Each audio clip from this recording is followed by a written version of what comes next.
Hello, hello, everybody. It's the girl Karaleise. How you guys doing? How you guys doing?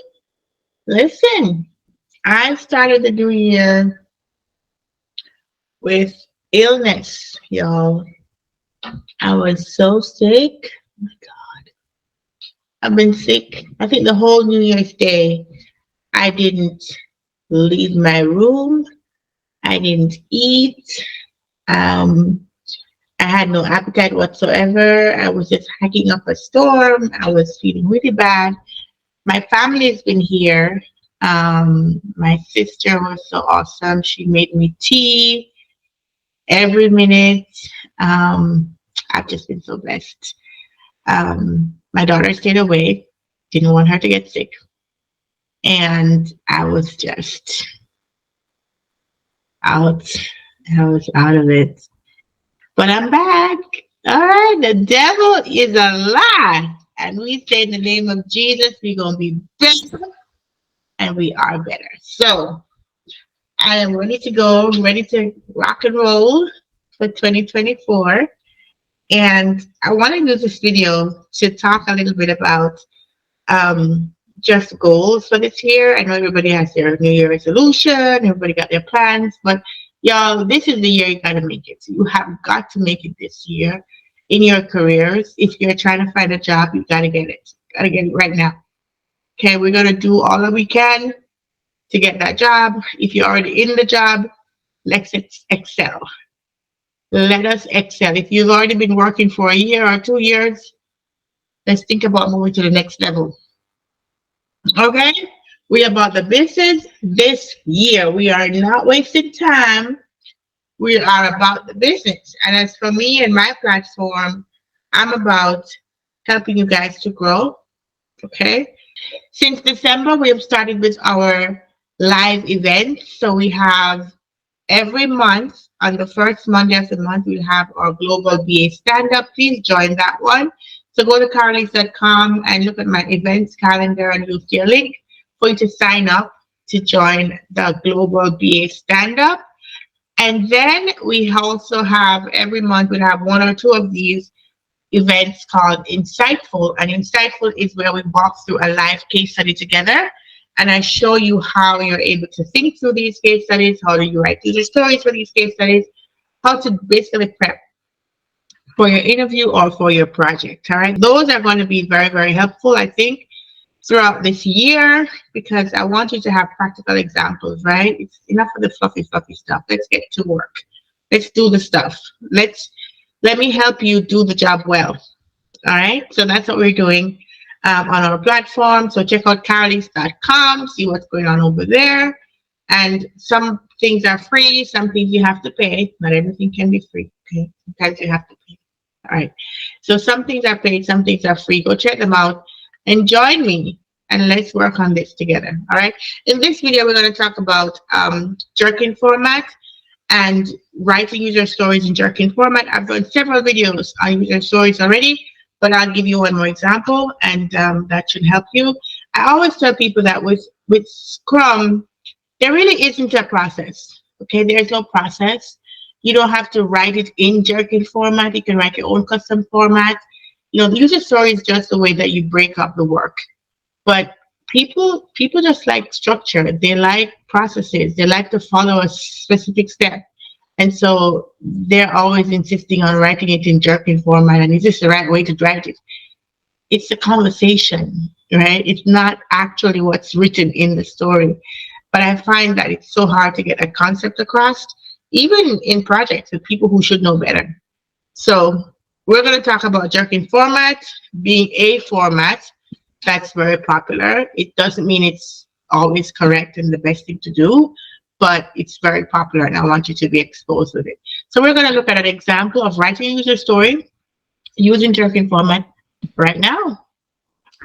All right, so here's an example of writing a user story that is intended to view alerts. Let's say that you're working on an application and there's things that are changing and you want to have a little bell icon that gives you the alert. Kind of like what we have here. Imagine that this was your application and you want to be able to click on it and see alerts. In this case, in my Jira, I don't have any alerts, but that's the functionality we're writing the story for example, right? So I start off my user story by having a very, very light description of what is the story about. This is not something that's common. Very few people do this, but I encourage you to do it if you want your story to be very, very obvious and very transparent and easy to follow. So I wrote, this story handles showing the alerts received and the adaptation of the out-of-the-box behavior. That's what OOTB stands for, out of the box. It does not include the existing out-of-the-box behavior, including tapping to mark as read and sliding left to delete. So you can write in here whatever is pertinent to your team for them to know what the story is, if there's any limitation about the story, what it includes, doesn't include, or anything that's relevant to this particular story, not the project overall, but the story itself.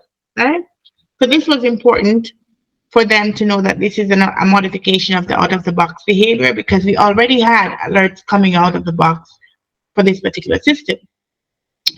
And then I have a section for user story. So this is the actual user story, right? As a user, I want to be able to manage my notifications so that I can see what I was notified on in one place. Now you could probably make this clearer with some commas. And then I have my acceptance criteria. So in some versions of Jira, you'll have a separate section for acceptance criteria. I know that you definitely have that in Azure DevOps. But if you don't have that version of Jira, then you can just create your own acceptance criteria section. And I like to bold it. Sometimes I would underline it just to make sure it stands out as an acceptance criteria. And then you could have your scenarios or not. You don't have to put scenarios.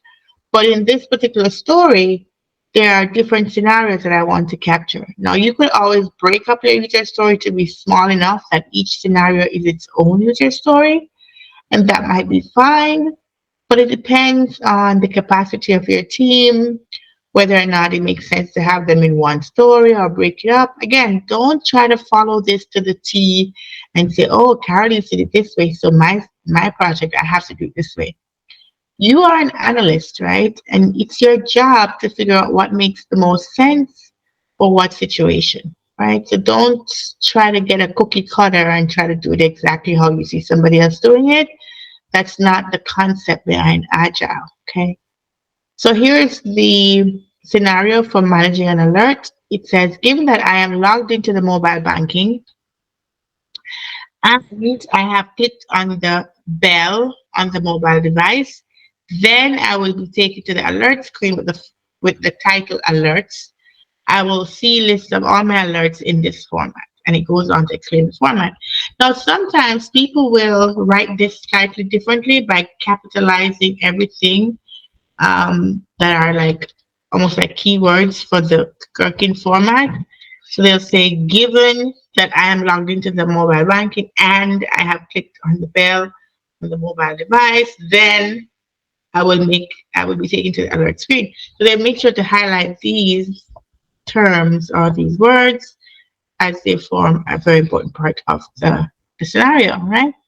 I will see a list of all my alerts in this format. So I see icon, and this goes into explaining what the UI looks like, right? That's what this really is. So there's an icon here, which when you go to the Figma design, it'll show you what that looks like. I don't have that right now to show you, but imagine that there was a design that went along with this user story, okay? The alert name, the date of the alert.